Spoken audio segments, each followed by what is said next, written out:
ദൈവനാമത്തിന് മഹത്വം. യേശുക്രിസ്തുവിന്റെ നാമത്തിൽ എല്ലാ മാന്യ ശ്രോതാക്കൾക്കും എൻ്റെ സ്നേഹവന്ദനം. കഴിഞ്ഞ 2 എപ്പിസോഡുകളായി ദാനിയേൽ പ്രവചനത്തിലെ 70 ആഴ്ചവട്ടം എന്ന വിഷയം പഠിക്കുവാൻ ദൈവം നമ്മെ സഹായിച്ചു. ഇന്ന് നമ്മൾ വെളിപ്പാട് പുസ്തകത്തിൻ്റെ 4 മുതൽ 7 വരെയുള്ള അധ്യായങ്ങൾ ഉൾക്കൊള്ളുന്ന 2ാം ഭാഗത്തിലേക്ക് പ്രവേശിക്കുകയാണ്. ഈ ഭാഗത്തിലെ വിഷയം കുഞ്ഞാട് മുദ്ര പൊട്ടിക്കുന്നു എന്നുള്ളതാണ്. പ്രാർത്ഥനയോടെ നമുക്കായിരിക്കാം. ദൈവത്തിൻ്റെ പരിശുദ്ധാത്മാവ് നമ്മെ സഹായിക്കട്ടെ. 1-ാം വാക്യം. അനന്തരം സ്വർഗത്തിൽ ഒരു വാതിൽ തുറന്നിരിക്കുന്നത് ഞാൻ കണ്ടു. കാഹളനാദം പോലെ എന്നോട് സംസാരിച്ചു കേട്ട ആദ്യത്തെ ശബ്ദം എന്നോട്, ഇവിടെ കയറി വരിക, മേലാൽ സംഭവിക്കാനുള്ളത് ഞാൻ നിനക്ക് കാണിച്ചു തരാം എന്ന് കൽപ്പിച്ചു. അനന്തരം, പിന്നീട്, അല്ലെങ്കിൽ അതിനുശേഷം, എന്താണോ നടന്നുകൊണ്ടിരുന്നത് അതിനുശേഷം. വെളിപ്പാട് പുസ്തകം 1, 2, 3 അധ്യായങ്ങളിലായി നാം കണ്ടത് എന്താണോ അതിനുശേഷം തേജസ്കരിക്കപ്പെട്ട ക്രിസ്തു സഭാമധ്യയിൽ നിന്ന് സഭയ്ക്കുള്ള ദൂത് പറഞ്ഞു കൊടുത്ത് അപ്പോസ്തലനെ കൊണ്ട് എഴുതിക്കുകയായിരുന്നു എന്ന് നാം കണ്ടു. ആ ദൂതുകളാണ് നാം പഠിച്ചത്. അതിനുശേഷം, അല്ലെങ്കിൽ സഭയ്ക്കുള്ള ദൂതുകൾ എഴുതി കഴിഞ്ഞതിന് ശേഷം അപ്പോസ്തലൻ മറ്റൊരു ദർശനം കാണുകയാണ്. സ്വർഗത്തിലൊരു വാതിൽ തുറന്നിരിക്കുന്നു. എന്നാൽ പിന്നീട് എന്ന് പറഞ്ഞിരിക്കുന്നത് സഭാ കാലഘട്ടത്തിന് ശേഷം എന്ന് മനസ്സിലാക്കണമെന്ന് ചിലർ വ്യാഖ്യാനിച്ചു പറയുന്നു.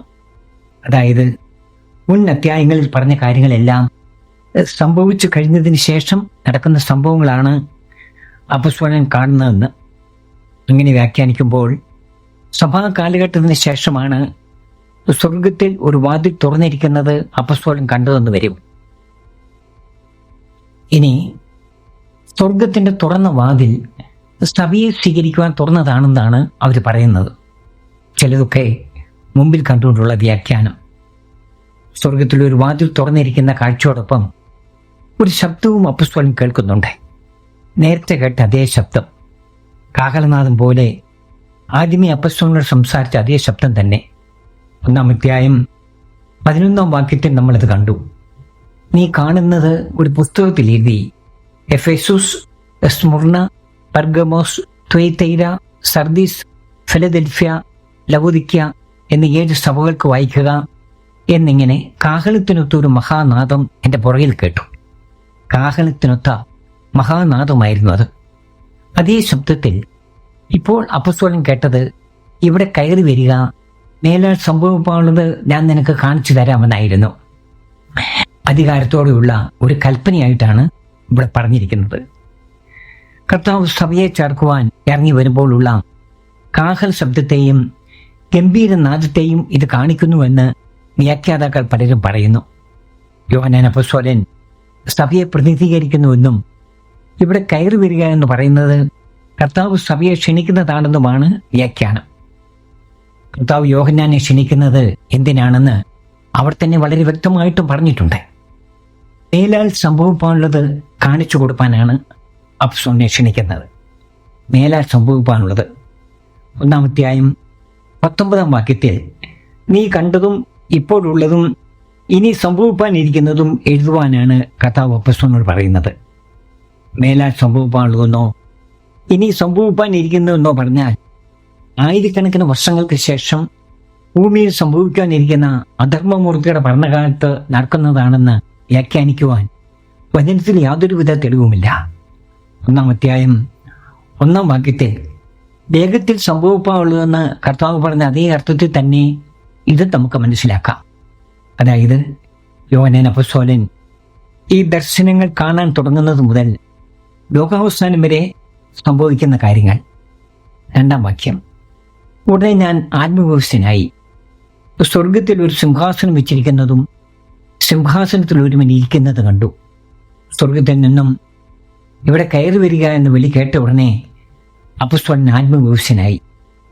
ആത്മവിവശത, ആത്മാവിൻ്റെ പൂർണ്ണ നിയന്ത്രണത്തിലാവുക, അല്ലെങ്കിൽ ആത്മാവിലാവുക. 1-ാം അധ്യായത്തിൽ തന്നെ നാം ഇത് കണ്ടതാണ്. ആത്മവിവശതയിൽ സ്വർഗത്തിൽ ഒരു സിംഹാസനം വെച്ചിരിക്കുന്നതും സിംഹാസനത്തിൽ ഒരുവൻ ഇരിക്കുന്നതും അപ്പോസ്തലൻ കാണുന്നു. അപ്പോസ്തലൻ സ്വർഗത്തിലേക്ക് പോയില്ല, ആത്മാവിൽ ദർശിക്കുകയാണ് ഉണ്ടായത്. സ്വർഗത്തിൽ ഒരു സിംഹാസനവും അതിലൊരുവൻ ഇരിക്കുന്നു. ഇതാരാണെന്ന് 3-ാം വാക്യത്തിൽ നമുക്ക് കാണാം. 3-ാം വാക്യം, ഇരിക്കുന്നവൻ കാഴ്ചയ്ക്ക് സൂര്യകാന്തത്തോടും പത്മരാഗത്തോടും സദൃശൻ, സിംഹാസനത്തിന് ചുറ്റും കാഴ്ചയ്ക്ക് മരതകത്തോട് സദൃശമായൊരു പച്ചവില്ല്. ഇവിടെ സിംഹാസനത്തിൽ ഇരിക്കുന്നവന്റെ രൂപം എന്താണെന്ന് പറഞ്ഞിട്ടില്ല. കാഴ്ചയ്ക്ക് സൂര്യകാന്തത്തോടും പത്മരാഗത്തോടും സദൃശൻ എന്നാണ് പറഞ്ഞിരിക്കുന്നത്. സൂര്യകാന്ത പ്രഭ പോലെ ഉള്ള വെളുപ്പും പത്മരാഗത്തിന്റെ ചുവപ്പും കലർന്ന മഹാപ്രഭയായിരിക്കാം യോഹന്നാൻ അപ്പോസ്തലൻ കണ്ടത്. വെളുപ്പ് പരിശുദ്ധിയെയും ചുവപ്പ് ദൈവത്തിന്റെ ന്യായവിധിയെയും കാണിക്കുമെന്ന് നമുക്ക് മനസ്സിലാക്കാം. മഹാപരിശുദ്ധനായ ദൈവം സ്വർഗസിംഹാസനത്തിൽ മഹത്വത്തോടും ശക്തിയോടും കൂടി ഇരുന്ന് വാഴുകയാണ്. സങ്കീർത്തനം 103:19 ഇങ്ങനെ വായിക്കുന്നു: യഹോവ തന്റെ സിംഹാസനത്തെ സ്വർഗത്തിൽ സ്ഥാപിച്ചിരിക്കുന്നു, അവന്റെ രാജ്യത്വം സകലത്തെയും ഭരിക്കുന്നു. സിംഹാസനത്തിന് ചുറ്റും കാഴ്ചയ്ക്ക് മരതകത്തോട് സദൃശമായൊരു പച്ചവില്ല്. ദൈവം ഭൂമിയോടും ഭൂമിയിലെ സകല മനുഷ്യരോടും ജീവജന്തുക്കളോടും ചെയ്ത ഉടമ്പടിയുടെ അടയാളമായി മേഘത്തിലൊരു വില്ല് വെച്ചതായി ഉൽപ്പത്തി പുസ്തകത്തിൽ നാം വായിക്കുന്നുണ്ട്. ഉൽപ്പത്തി 9:11-13 വരെ വാക്യങ്ങളിൽ. ഇനി സകല ജഡവും ജലപ്രളയത്താൽ നശിക്കയില്ല. ഭൂമിയെ നശിപ്പിപ്പാൻ ഇനി ജലപ്രളയം ഉണ്ടാകുകയുമില്ല എന്ന് ഞാൻ നിങ്ങളോട് ഒരു നിയമം ചെയ്യുന്നു. പിന്നെയും ദൈവം അരുളി ചെയ്തത്, ഞാനും നിങ്ങളും നിങ്ങളോടുകൂടിയുള്ള സകല ജീവജന്തുക്കളും തമ്മിൽ തലമുറയോളം സദാകാലത്തേക്കും ചെയ്യുന്ന നിയമത്തിന്റെ അടയാളം ആവിത്. ഞാൻ എൻ്റെ വില്ല് മേഘത്തിൽ വയ്ക്കുന്നു. അത് ഞാനും ഭൂമിയും തമ്മിലുള്ള നിയമത്തിന് അടയാളമായിരിക്കും. ഇനി ഒരു പ്രളയത്താൽ ഭൂമിയിലെ സകല ജഡത്തെയും നശിപ്പിക്കില്ല എന്ന് ഭൂമിയോട് ദൈവം ചെയ്ത ഉടമ്പടിയുടെ അടയാളം. ഇവിടെ സ്വർഗസിംഹാസനത്തിന് ചുറ്റും കാണുന്നത് ഒരു പച്ചവില്ലാണെന്ന് പ്രത്യേകം പറഞ്ഞിരിക്കുന്നു. പച്ച ജീവന്റെ അടയാളമാണെന്ന് നമുക്കറിയാം. മനുഷ്യവർഗത്തോട് ദൈവം ചെയ്ത നിത്യജീവന്റെ ഉടമ്പടിയുടെ അടയാളമാണ് ഈ പച്ചവില്ലെന്ന് നമുക്ക് മനസ്സിലാക്കാം. സകല ജഡത്തെയും ശിക്ഷിച്ച് തീപ്പൊയ്യിൽ തള്ളിക്കളയുകയില്ലെന്നുള്ള ദൈവത്തിന്റെ ഉടമ്പടി. 4-ാം വാക്യം, സിംഹാസനത്തിന് ചുറ്റിനും 24 സിംഹാസനം, വെള്ളിയുടുപ്പ് ധരിച്ചുകൊണ്ട് സിംഹാസനങ്ങളിലിരിക്കുന്ന 24 മൂപ്പന്മാർ, അവരുടെ തലയിൽ പൊൻകിരീടം. 24 മൂപ്പന്മാർ. ഇവരെ സംബന്ധിച്ച് വ്യാഖ്യാതാക്കളുടെ ഇടയിൽ 2 വ്യത്യസ്ത അഭിപ്രായങ്ങൾ നിലവിലുണ്ട്. ഒന്നാമത്തേത്, ഇവർ ദൂതന്മാരാണെന്നുള്ള അഭിപ്രായം. രണ്ടാമത്തേത്, ഇവർ മനുഷ്യരാണെന്നുള്ള അഭിപ്രായം. ദൂതന്മാരെ തിരുവചനത്തിൽ മൂപ്പന്മാർ എന്ന് വിശേഷിപ്പിച്ചിട്ടില്ല. മുഖ്യദൂതൻ, ശ്രേഷ്ഠദൂതൻ, പ്രധാനദൂതൻ എന്നൊക്കെ വിളിച്ചിട്ടുണ്ട്. എന്നാൽ മനുഷ്യരുടെ ഇടയിൽ മൂപ്പന്മാരുണ്ട്. പഴയ നിയമസഭയിലും പുതിയ നിയമസഭയിലും മൂപ്പന്മാരുണ്ട്. അതുകൊണ്ട് ഇവർ മനുഷ്യരുടെ ഇടയിൽ നിന്നുള്ളവർ ആയിരിക്കാനാണ് കൂടുതൽ സാധ്യത. ഇവർ വെള്ളി ഉടുപ്പ് ധരിച്ചിരിക്കുന്നു. അതുപോലെ ഇവരുടെ തലയിൽ പൊൻകിരീടം വെച്ചിരിക്കുന്നു. വെള്ളയുടുപ്പ്, വെള്ള നിറം വിശുദ്ധി, നിർമ്മലത, നിഷ്പാപാവസ്ഥ എന്നിവയെ കാണിക്കുന്നുവെന്ന് നാം നേരത്തെ മനസ്സിലാക്കിയതാണ്. വെള്ളയുടുപ്പ് പുനരുത്ഥാന ശരീരത്തെ കാണിക്കുന്നുവെന്ന് 3-ാം അധ്യായം 5-ാം വാക്യത്തിൽ നിന്നും നാം മനസ്സിലാക്കിയതാണ്. വെളിപ്പാട് 3:5 വാക്യം, അവർ യോഗ്യന്മാരാകിയാൽ വെള്ള ധരിച്ചും കൊണ്ട് എന്നോടുകൂടി നടക്കും, ജയിക്കുന്നവൻ വെള്ളയുടുപ്പ് ധരിക്കും. ഈ മൂപ്പന്മാർ ജയിച്ചവരാണ്, പുനരുത്ഥാന ശരീരം പ്രാപിച്ചവരാണ്. ഇവർ പൊൻകിരീടം ധരിച്ചിരിക്കുന്നു. സ്വർഗത്തിൽ ദൈവത്തോടൊപ്പം സിംഹാസനങ്ങളിലിരുന്ന് വാഴുന്ന രാജാക്കന്മാർ. ഇവരാരാണെന്ന് പറയുവാൻ വ്യക്തമായ റെഫറൻസ് വേദപുസ്തകത്തിലില്ല. എന്നാൽ ഇവർ യേശുക്രിസ്തുവിന്റെ 12 അപ്പോസ്തലന്മാരും ഇസ്രായേലിന്റെ 12 ഗോത്രപിതാക്കന്മാരുമാണെന്നാണ് പൊതുവെ വ്യാഖ്യാതാക്കളുടെ അഭിപ്രായം. അവർ അതിന് പറയുന്ന ന്യായം സഭ എടുക്കപ്പെട്ടതിന് ശേഷമുള്ള ദൃശ്യമാണ് ഇതെന്നാണ്. യോഹന്നാനോട് ഇവിടെ കയറി വരിക, മേലാൽ സംഭവിപ്പാളത് ഞാൻ നിനക്ക് കാണിച്ചു തരാം എന്ന ക്ഷണം സഭയെ ക്ഷണിച്ചതാണെന്നും അപ്പോൾ സഭ എടുക്കപ്പെട്ടു എന്നും പറയുന്ന അവരുടെ വ്യാഖ്യാനം ചില സിദ്ധാന്തങ്ങൾ സ്ഥാപിച്ചെടുക്കാനുള്ള അവരുടെ ശ്രമത്തിന്റെ ഭാഗമല്ലാതെ മറ്റൊന്നുമല്ല. യോഹന്നാനെ ക്ഷണിച്ചത് അന്നു മുതൽ സംഭവിപ്പാനിരിക്കുന്ന കാര്യങ്ങളെ കാണിച്ചു കൊടുക്കാനാണെന്ന് വ്യക്തമായും പറഞ്ഞിട്ടുണ്ട്. മാത്രമല്ല യോഹന്നാൻ സ്വർഗത്തിലേക്ക് കയറിപ്പോകുന്നതായി പറഞ്ഞിട്ടുമില്ല. മറിച്ച് താൻ ആത്മാവിലായി സ്വർഗീയ ദർശനം കാണുകയാണ് ഉണ്ടായതെന്നും വ്യക്തമായും പറഞ്ഞിരിക്കുന്നു. എന്നാൽ മനുഷ്യരുടെയിൽ നിന്നും ദൈവം പ്രത്യേകം തിരഞ്ഞെടുത്ത് സ്വർഗത്തിൽ തന്നോടൊത്ത് വാഴുവാനാക്കിയിരിക്കുന്ന ഈ മൂപ്പന്മാർ ആരാണ്? ചില വാക്യങ്ങൾ നമുക്ക് പരിശോധിക്കാം. എബ്രായ ലേഖനം 12-ാം അധ്യായം 22-23 വാക്യങ്ങൾ. പിന്നെയോ സിയോൻ പർവ്വതത്തിനും ജീവനുള്ള ദൈവത്തിന്റെ നഗരമായ സ്വർഗീയ ജെറുസലേമിനും അനേകായിരം ദൂതന്മാരുടെ സർവ്വസംഘത്തിനും സ്വർഗത്തിൽ പേരെഴുതിയിരിക്കുന്ന ആദിജാതന്മാരുടെ സഭയ്ക്കും എല്ലാവരുടെയും ദൈവമായ ന്യായാധിപതിക്കും വിശുദ്ധന്മാരായ നീതിമാന്മാരുടെ ആത്മാക്കൾക്കും. ഇവിടെ നിദ്ര പ്രാപിച്ച വിശുദ്ധന്മാരുടെ രണ്ടവസ്ഥ നമുക്ക് കാണാൻ കഴിയും. ഒന്നാമത്തേത് ആദിജാതന്മാരുടെ സഭ, രണ്ടാമത്തേത് സിദ്ധന്മാരായ നീതിമാന്മാരുടെ ആത്മാക്കൾ. ആദ്യത്തെ കൂട്ടർ സ്വർഗീയ സിയോനിലെ സഭയാണ്. അവർ പുനരുത്ഥാന ശരീരം പ്രാപിച്ചവരാണ്, വെള്ള ഉടുപ്പ് ലഭിച്ചവരാണ്.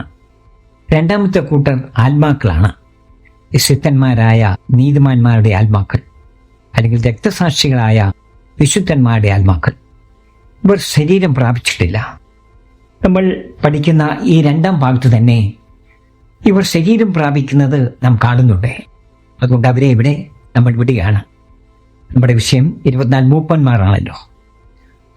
ഇവർ സ്വർഗത്തിലെ ആദിജാതന്മാരുടെ സഭയായിരിക്കാം എന്ന് നമ്മൾ ചിന്തിച്ചു. ഇതിന് കുറച്ചുകൂടി ബലം നൽകുന്ന മറ്റൊരു വചനം കൂടി നോക്കാം.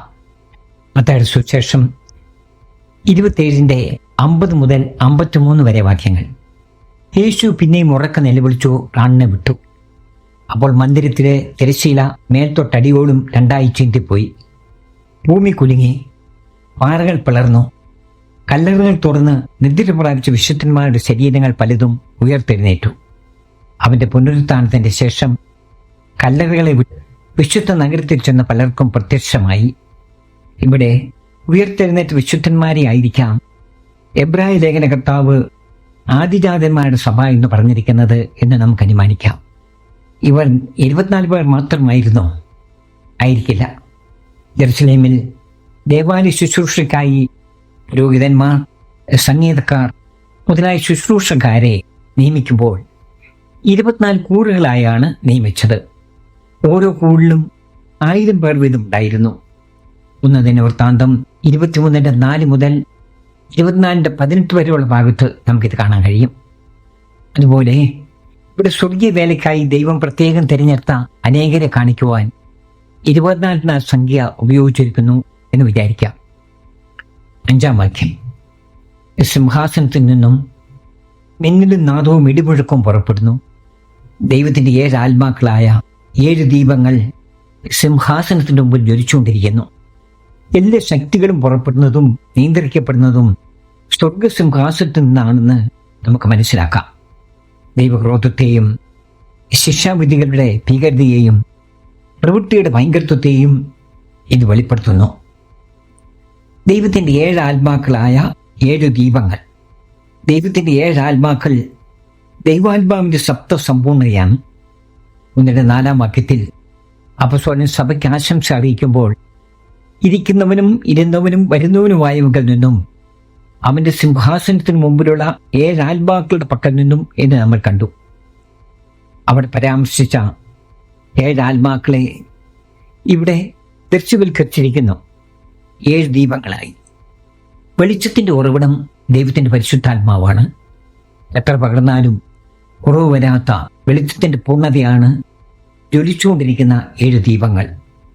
എന്നാൽ YSLന്റെ വെളിപ്പാട് പുസ്തക വ്യാഖ്യാനം എന്ന ഗ്രന്ഥത്തിൽ എഴുതിയിരിക്കുന്നത് എങ്ങനെയാണ്? സഭയെ ഒരുക്കുവാൻ പെന്തക്കോസ്തിൽ ഇറങ്ങി വന്ന പരിശുദ്ധാത്മാവ് വെളിപ്പാട് 4-ാം അധ്യായത്തിലെ സംഭവ സമയത്ത് സഭയെയും കൊണ്ട് സ്വർഗത്തിൽ ചെന്നു കഴിഞ്ഞു എന്ന സത്യത്തെ ഇത് കാണിക്കുന്നു. സഭ സ്വർഗത്തിലാണെന്നുള്ളതിന് അവർ ചൂണ്ടിക്കാണിക്കുന്ന ഒരു തെളിവ് ഇതാണ്. പരിശുദ്ധാത്മാവിനെ സ്വർഗത്തിൽ കാണുന്നു എന്നത്. വ്യാഖ്യാനങ്ങൾ അങ്ങനെ പോകട്ടെ. 6-ാം വാക്യം. സിംഹാസനത്തിന് മുമ്പിൽ പളിങ്കിനൊത്ത കണ്ണാടിക്കടൽ, സിംഹാസനത്തിന് നടുവിലും സിംഹാസനത്തിന് ചുറ്റിനും 4 ജീവികൾ, അവയ്ക്ക് മുമ്പുറവും പിമ്പുറവും കണ്ണ് നിറഞ്ഞിരിക്കുന്നു. സിംഹാസനത്തിനു മുമ്പിൽ പളിങ്കിനൊത്ത കണ്ണാടിക്കടൽ, സമാഗമന കൂടാരത്തിന് മുമ്പിൽ താമ്രത്തൊട്ടിയും യെരൂശലേം ദേവാലയത്തോട് ബന്ധപ്പെട്ട് താമ്രക്കടലും നാം കാണുന്നുണ്ട്. അവ ദേവാലയത്തിൽ പുരോഹിത ശുശ്രൂഷ ചെയ്യുന്നവരുടെ പ്രതിദിന ശുദ്ധീകരണത്തിനുള്ളതായിരുന്നു. പുസ്തകം 30 17 മുതൽ 21 വരെ വാക്യങ്ങൾ, 2 ദിനവൃത്താന്തം 4 2 മുതൽ 6 വരെയുള്ള വാക്യങ്ങളിൽ നമ്മളിത് കാണുന്നുണ്ട്. സ്വർഗത്തിൽ കാണുന്നവയുടെ പ്രതിബിംബവും ദൃഷ്ടാന്തവും നിഴലുമാണ് ന്യായപ്രമാണപ്രകാരമുള്ള കൂടാരവും ഉപകരണങ്ങളുമെന്ന് വചനം പറയുന്നു. ഹെബ്രായർ 8:5, 9:23.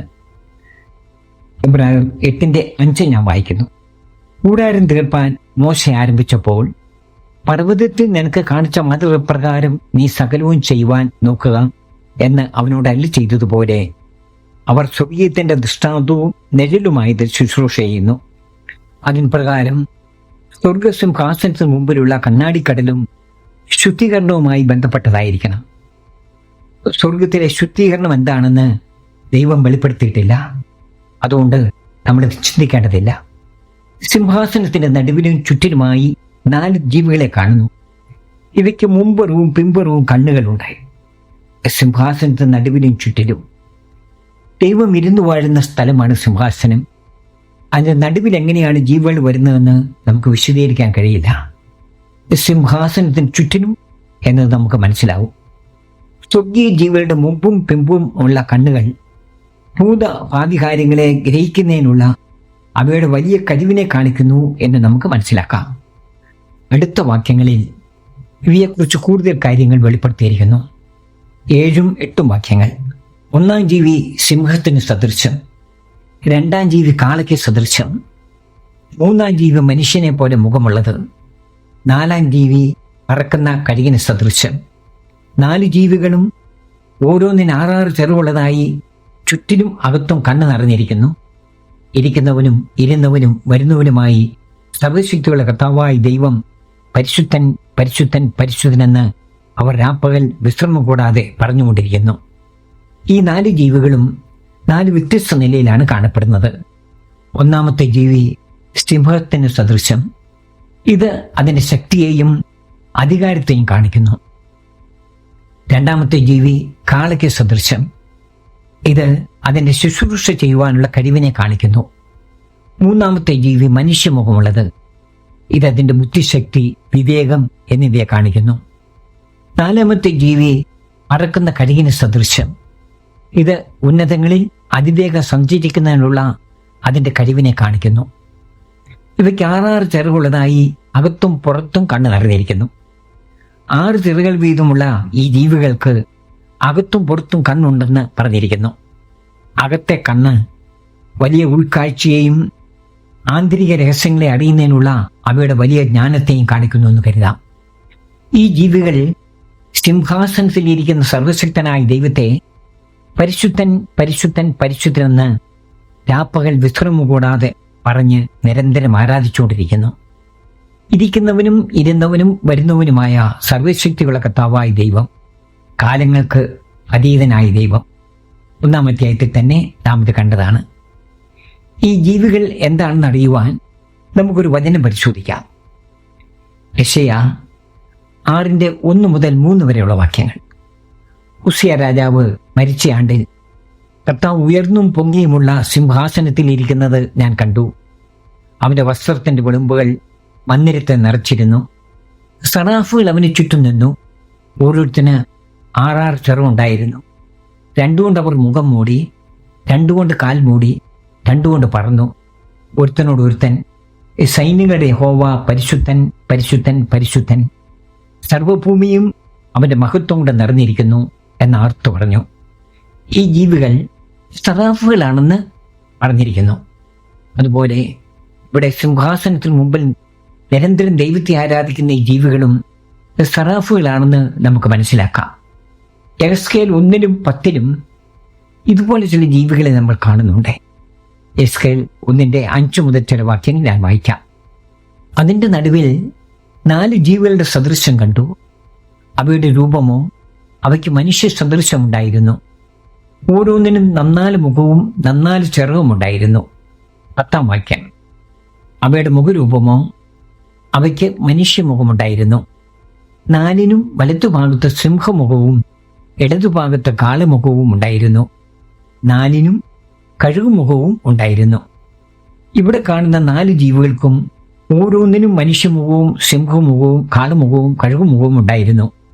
അതുകൊണ്ട് ഈ ജീവികൾ സ്വർഗസിംഹാസനത്തിന്റെ മധ്യത്തിനും ചുറ്റിലുമായി കാണുന്ന സറാഫുകൾ അല്ലെന്ന് വ്യക്തമാണ്.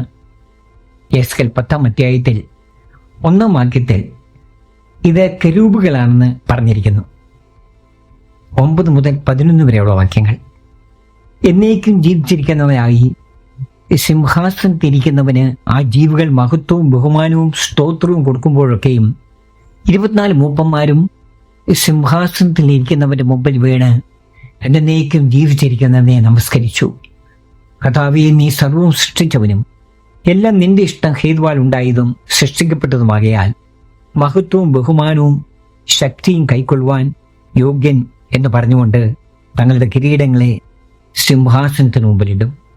ആ 4 ജീവികളും സിംഹാസനത്തിലിരിക്കുന്ന സർവശക്തനും നിത്യനുമായ ദൈവത്തിന് ആരാധന അർപ്പിക്കുമ്പോഴൊക്കെയും 24 മൂപ്പന്മാരും തങ്ങളുടെ കിരീടങ്ങളെ സിംഹാസനത്തിന് മുമ്പിലിട്ട് എന്നേക്കും ജീവിക്കുന്ന ദൈവത്തെ നമസ്കരിക്കുകയാണ്. മൂപ്പന്മാർ തങ്ങളുടെ കിരീടങ്ങളെ സിംഹാസനത്തിന് മുമ്പിലിടുന്നു. കിരീടം അവരുടെ മഹത്വത്തിന്റെ അടയാളമാണ്. ദൈവം അവരെ പ്രത്യേകമായി തെരഞ്ഞെടുത്ത് സ്വർഗത്തിൽ തന്റെ സിംഹാസനത്തിന് ചുറ്റും അവർക്ക് സിംഹാസനം ഒരുക്കി രാജാക്കന്മാരായി തന്നോടത്ത് വാഴുവാൻ അവർക്ക് അധികാരം കൊടുത്തിരിക്കുന്നു. ഇതൊന്നും തങ്ങളുടെ യോഗ്യതയോ കഴിവോ കൊണ്ട് നേടിയതല്ലെന്നും തങ്ങൾക്കുള്ളതെല്ലാം സർവശക്തനും സർവത്തിൻ്റെയും സൃഷ്ടാവും ഉടയവനുമായ ഈ മഹാദൈവത്തിന്റെ കരുണയും കൃപയും മാത്രമാണ് ഏറ്റു പറഞ്ഞുകൊണ്ട് അവരുടെ മഹത്വത്തിന്റെ അടയാളമായ കിരീടങ്ങളെ സിംഹാസനത്തിന് മുമ്പിലിട്ട് സകല മഹത്വവും ദൈവത്തിന് അർപ്പിക്കുകയാണ്. വിശുദ്ധന്മാർക്ക് വെളിച്ചത്തിലുള്ള അവകാശത്തിനായി നമ്മെ പ്രാപ്തന്മാരാക്കുകയും നമ്മെ ഇരുട്ടിന്റെ അധികാരത്തിൽ നിന്ന് വിടുവിച്ച് തന്റെ സ്നേഹസ്വരൂപനായ പുത്രന്റെ രാജ്യത്തിലാക്കി വയ്ക്കുകയും ചെയ്ത പിതാവിന് സകല മഹത്വവും അർപ്പിച്ചുകൊണ്ട് നമ്മുടെ ഇന്നത്തെ പഠനം ഇവിടെ അവസാനിപ്പിക്കാം. എന്നെ ശ്രവിച്ച എല്ലാവർക്കും വേഗം വരുന്നവനായ കർത്താവായ യേശു ക്രിസ്തുവിന്റെ നാമത്തിൽ നന്ദിയും സ്നേഹവും അറിയിക്കുന്നു. Praise the Lord.